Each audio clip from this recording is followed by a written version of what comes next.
we have spoken to a number of former rugby players on the podcast, such as Alex Popham and rugby league player Stevie Ward.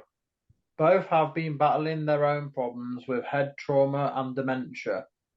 You also do a lot of work in this area. Can you tell us a little bit more about it, please, and what is being done to make the game of rugby safer? Yeah, it's a really important point that you've raised.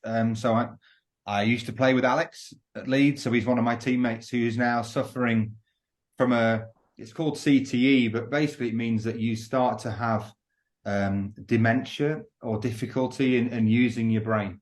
So parts of the brain have become damaged from lots and lots and lots of bangs playing rugby. So you might have memory loss, or you might get mood swings, or you might not be able to sleep, or you might just have really bad headaches. So these are things that you don't really want to have to deal with. But now I know that quite a lot of my former teammates are suffering and will suffer from these brain injuries. So I've been part of a voluntary group called Progressive Rugby, which we try to lobby the powerful people, so World Rugby and the RFU, to make sure that they are doing everything they can to make the game as safe as possible. And so recently you've seen a lot of news in the press about the tackle height. So lowering the tackle height to the bottom of the sternum, which is the bottom of your, below your breasts here. And that's going to be good at avoiding head-on-head collisions. And there's also been a lot of awareness around if somebody does get dazed, they take a brain injury, a mild traumatic brain injury, then they're told they mustn't play for at least 3 weeks post symptoms. Whereas when I was playing, quite often I'd get a bang on the head, I might get knocked out and then come round and I'd have some smelling salts and carry on. So we didn't know when I was playing the danger of playing on once you've had a really bad blow to the head or you've had a concussion, or a head injury.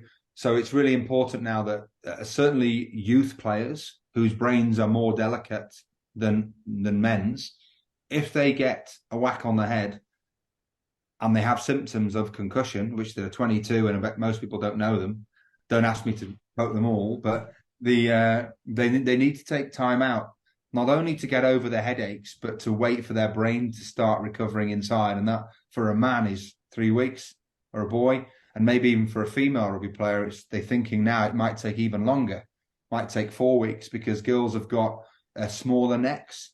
They're not as strong, and some of their brain functions are more disturbed for, on average, 4 weeks than 3 weeks.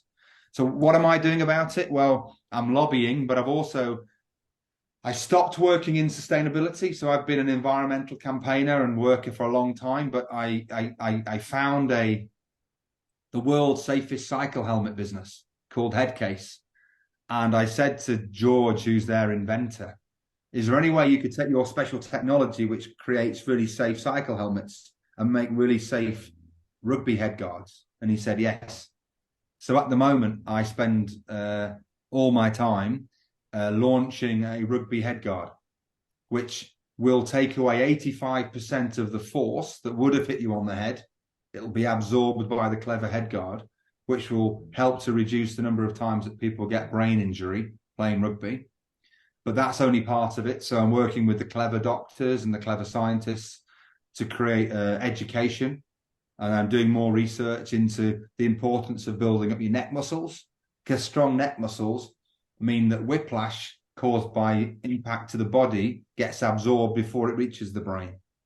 So you can protect your head wearing a head guard, but you can also protect your head by building up stronger neck muscles. As well as if you get a bang, make sure you spend at least 3 weeks recovering and don't think you can play next weekend. It's not safe. So, so I'm on a bit of an obsessive crusade, but it's so exciting to be working with clever people because we can make a difference and we can help prevent more friends like Alex Popham getting injured from playing rugby. Because I still think the positives of playing rugby outweigh the negatives. The confidence that you get, the joy you get, the fitness that you get, the camaraderie you get. So I'm coaching kids at weekends and on Tuesday nights, and they love it. And I applaud everyone for encouraging their kids to play rugby and other sports, provided you do all you can to to educate them and their parents that said a head bang or a concussion is really important. You really need the brain to recover. You need to give it 3 weeks, because sometimes they call it second impact syndrome. If you get a bang on an existing bang on your head, it can cause a really terrible bleed, which can lead to horrible consequences, and has done. A lad called Ben Robinson, and he was killed because he played on after he'd had a bang on the head, and he should have been told to get off the field. And his parents have been campaigning for a long time, and I want to support them and applaud them for what they do. And that's my inspiration now, is to bring a head guard to market that can really make a difference, alongside a better education and better protocols. So yeah, it's a really important thing. We didn't know about it when I was playing, but I know about it now. And for me to let my sons play rugby, I need to make it safer.